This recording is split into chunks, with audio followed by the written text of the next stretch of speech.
对于矿山类企业来讲，现在倒反而是就业机会比较多。在我们这个行业呢，吃苦是正常的。他们可能觉得吃苦看不到未来，好像都是命运推来，到了一定的阶段是很信命运这个事情。大哥你好，我能打扰您2分钟时间吗？我在记录生活，我想问问，就是看起来很成功的人士都做什么职业？可以跟您聊2句。是吧？就是您是做什么职业？做矿业的，煤矿、铜矿啊。想了解一下您是怎么进入这个行业的？很偶然，集团有这方面的投资业务，后来呢就派到这边去做矿山管理啊、矿业投资呀这方面。这个算是个人还是说是有单位的？有企业的。了解一下，就是你们这个行业近几年的一个变化是什么样的？对于那个整体的金属价格走势向好嘛？对，这现在都是翻倍了嘛？相对来讲，因为它的价格区间呢，它涨幅比较大。从您的笑容就能看出来，这个行业现在确实很好。那你们的低谷期在什么时候？10几年前，当时铜的价格呢在3万多块钱。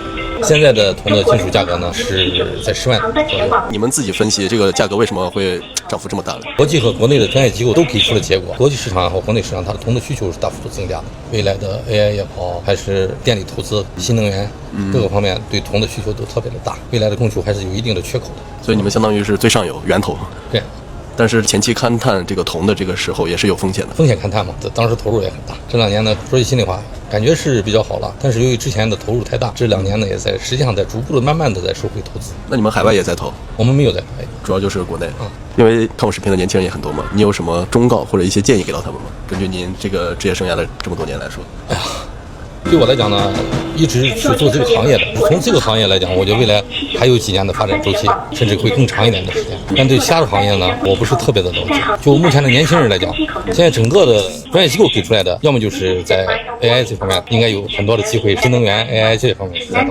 但是就我个人而言，无论做什么都要谨慎。但我听说就是你们这个算是资源行业，年轻人很难入行了，是吗？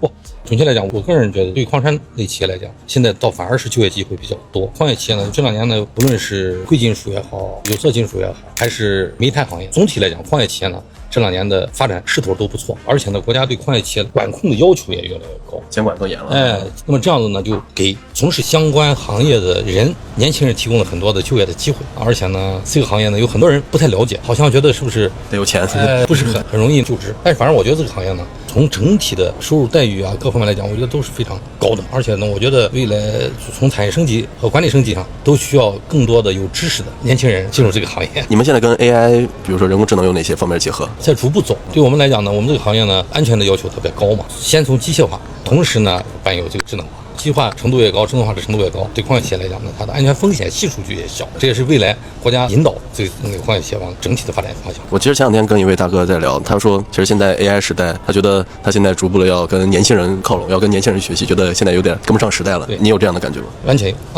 确实是。可以聊聊你的感受。我觉得实际上社会的发展已经进入这个 AI 时代，对我们来讲呢，我觉得在这块真的是落伍了。在未来的企业管理也好，特别是我们这个矿业企业管理来讲，未来可能更年轻化一些。对，需要很多的年轻人把这个 AI 这个技术呢，能够引到我们这个管理中间去，生产中间去。我觉得一个是成本会大幅度的下降，最关键的问题呢，安全呢，我觉得也会有更多的保障。您会提拔什么样的年轻人？第一个呢，要爱学习，就是学习能力特别强的人。第2个呢，要能够坚持。在我们这个行业呢，吃苦是正常的。现在他们都不想吃苦，原因是就是他们可能觉得吃苦看不到未来。不是，我觉得现在年轻人更多的就是我吃苦，但是就要有吃苦的相应的回报。你之前都吃过什么苦？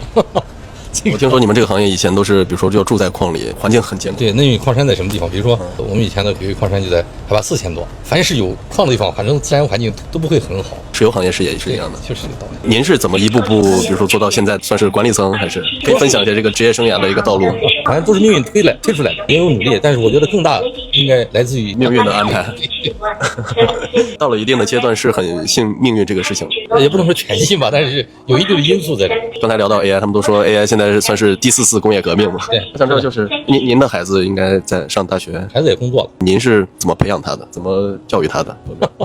我个人觉得呢，就是创造一个良好的环境，尽量宽松一些，不要给孩子更大的压力。就我个人而言呢，因为我是女儿嘛，所以我就不希望她太辛苦。因为这代人呢，我愿意更多的付出一些，通过我们的努力呢，让自己孩子呢能够过得更幸福一些。培养的话呢，我倒是觉得呢，我希望我的孩子呢能够身心健康，心情愉悦，在日常的生活中间都能够保持一个非常良好的心态，这是我认为是最重要的。对，我还是想聊聊，就是你觉得做你们这个行业需要什么样的核心竞争力？首先是专业，这些年对我们来讲，就是学采矿的也好，学地质的也好，还是学安全管理的也好，未来我觉得我们这个行业对这种专业性的人才的需求是更多的，因为现在这个行业发展的比较快，相应的专业人员培养的速度好像没有跟上，断层了。中间有一段时间是断层。另外一个呢，我就觉得具备一个始终都是爱学。现在年轻人，我觉得无论是到任何事，学习力是最为重要的。同时呢，我觉得就是这个行业的特殊性要求了他能够吃。